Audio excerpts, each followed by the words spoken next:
President Trump has turned federal law enforcement into a shield for his friends' and allies' misconduct and a sword to attack his political opponents. Example, President Trump recently pardoned the founder of the world's largest crypto exchange, Binance, Changpeng Zhao, who pled guilty to money laundering in 2023. But of course, in the big money world, there's always more to the story. It just so happens that Binance hosts the Trump family's crypto platform, known as World Liberty Financial, through which Trump and his family have made more than $5 billion. More than $5 billion. While Mr. Zhou was seeking a pardon, Binance accepted a $2 billion investment in a World Liberty token, essentially a $2 billion deposit for the Trump family's cryptocurrency schemes. Even the conservative National Review said that the pardon was, quote, stunning in its shamelessness, recklessness, and moral inversion. But when he was asked about the pardon this week in an interview with 60 Minutes, the president couldn't remember. He said, "I know nothing about it. I can only tell you this. My sons are into it. I'm glad they are, because it's probably a great industry, crypto." This kind of blatant corruption and self-dealing used to provoke outrage by colleagues on both sides of the aisle. But so far, all we get are crypto crickets. I'm sure my Republican colleagues who are so outraged that President Biden might have used an auto pen, like many presidents before him, will be just as upset that President Trump doesn't know anything about pardoning this crypto criminal. But there's no better example of President Trump's weaponization of justice than his effort to rewrite the history of January 6.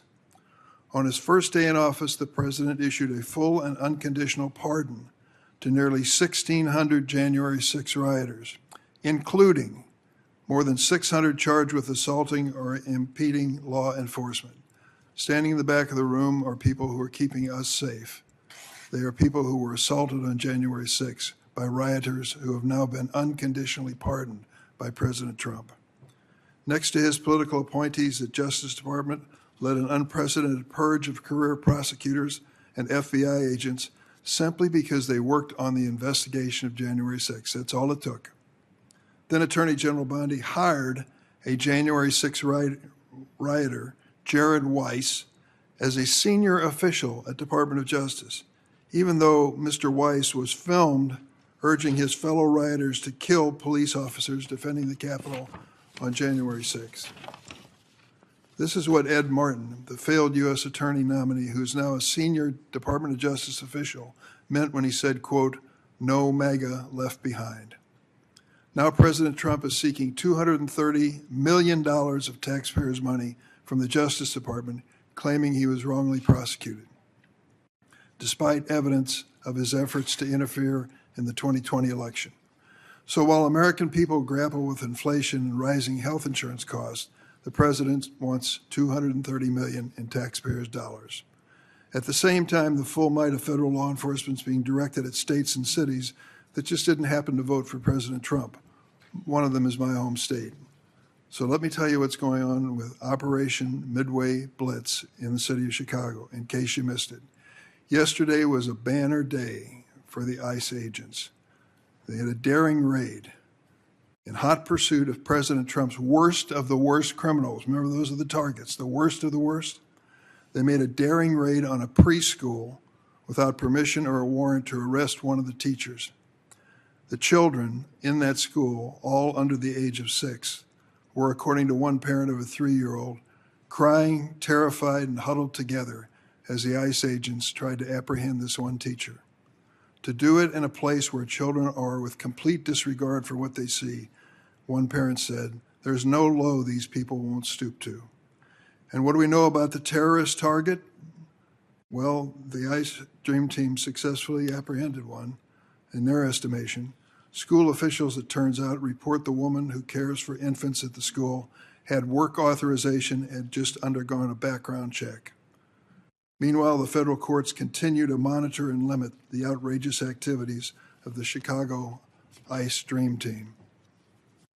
Federal agents are trampling on the constitutional rights of my constituents. racially profiling and arresting U.S. citizens simply because they're Hispanic or speak Spanish, zip tying and traumatizing innocent children, and tear gassing journalists, pastors, and police officers.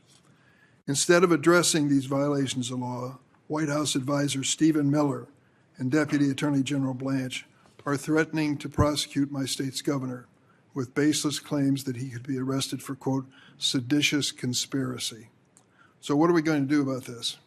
The Senate Judiciary Committee has an obligation to conduct oversight.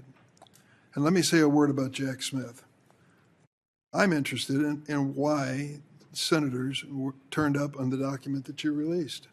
I don't know the circumstances, but we've debated it here in the committee 3 or 4 times, asking basic questions. Why were these senators on this list? There is one way to get to the bottom of this, and it's very simple. Subpoena Jack Smith.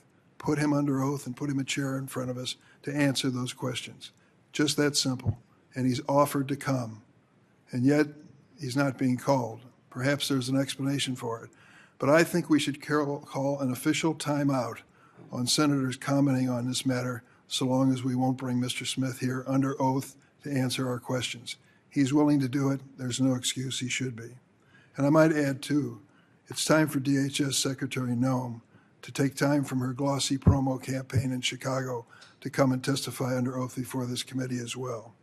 I've been on this committee for more than 20 years. I have never seen the level of obstruction that we're witnessing with this administration. Never, not even close. We must call Secretary Noem under oath, bring Jack Smith here under oath, let him answer our questions. That isn't very complicated. In fact, it usually is the custom of the committee to be our assignment under the Constitution. Mr. President, I yield.